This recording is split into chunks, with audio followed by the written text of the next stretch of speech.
Cette maison, construite en ce front de mer, est un sanctuaire pas comme les autres, du moins il sort de l'ordinaire. Il se passe des choses peu commodes dans ce temple du diable, dirions-nous. Nous sommes ici au quartier dit Lip Matanda, où les communautés amies du Bénin et du Togo ont élu domicile et où ils pratiquent la pêche. Mais c'est aussi ici où la pratique fétichiste et sorcellaire bat son plein, souvent tard dans la nuit. Au dire des autres riverains qui n'ont pas en partage ce volou d'un autre âge, il y aurait même crime rituel, sinon crime de sang. Ne vous y trompez pas, les images qui circulent sous nos yeux sont d'autant plus vraies que personne alentour ne peut en parler, sinon la mort vous poursuit et vous rattrape très vite. La nuit, ils font ça la nuit, ils ne peuvent pas faire ça la journée. Ils ont fait le volou, le check. Oh, jamais je vais faire ça. Oui, ils font le rituel, des fois ils dansent, ils font des trucs bizarres que tu ne comprends même pas. Je te dis, si là c'est grave, j'ai jamais sans le quitter ici, sinon vous tuez dans le volou. Non, je suis né au Gabon ici là. Est-ce que tu as vu le... Bon, mais je sais, dans mon origine, on appelle ça Sambito. Non, explique c'est quoi? Non, mais je ne connais pas. Je ne suis pas initié. Là, il faut initier. Non, mais celui qui est initié, il peut bien parler. Je ne suis pas initié. Excusez-moi du terme, monsieur le maire, excusez-moi du terme, je ne suis pas initié. Si je suis initié dans le boutique, je saurai comment ça se passe. Mais tu n'es pas initié, pourquoi tu es rentré? Non, c'est le maire qui m'a amené. Je suis le commune de Mazaï. Non, mais... Bon, plus... Interpellé par certains riverains, le maire du 4e arrondissement, accompagné d'une escouade des forces de l'ordre, est allé prendre la décision idoine, à savoir remettre les tenanciers de cet hôtel du vampirisme dans les mains de la justice et engager la destruction du temple de la mort.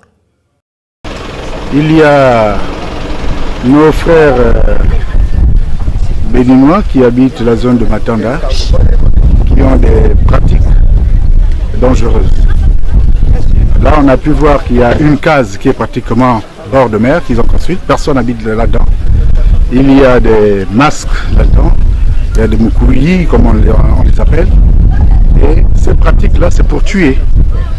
Eux-mêmes, ceux qui habitent ici, eux-mêmes les Béninois, ils le savent. Dans leur pays, on interdit cela. Que ce soit au Congo ou en Côte d'Ivoire, on a chassé cela.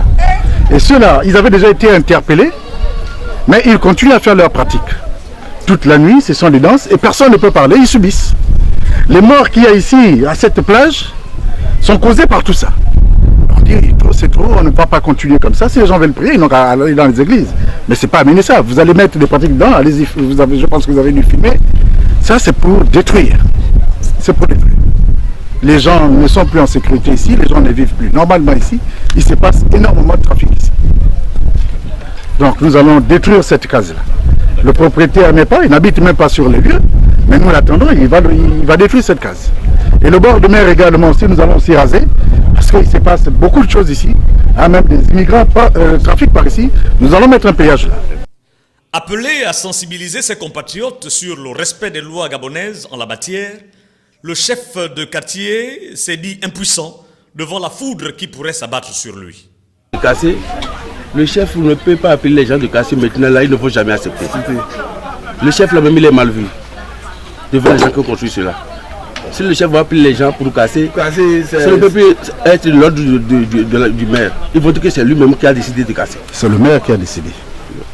Donc lui veut appeler les gens de casser, mais ils vont même l'assassiner ou bien vont lui faire de n'importe quoi. Il ne faut jamais comprendre. Parce que lui ne vaut plus rien devant les gens qui ont fait ce truc-là. Il ne vaut plus rien. Et il est devenu leur ennemi. Pour le moment, il est ennemi pour cette maison-là. S'il a dit encore les gens de venir casser, c'est comme il veut, il cherche la mort lui-même. La psychose plane ici à Lip Matanda. Au-delà du vampirisme qui y règne, il se trouve aussi que les populations constatent l'entrée massive des clandestins débarqués de jour comme de nuit, sans que les pouvoirs publics n'en soient informés.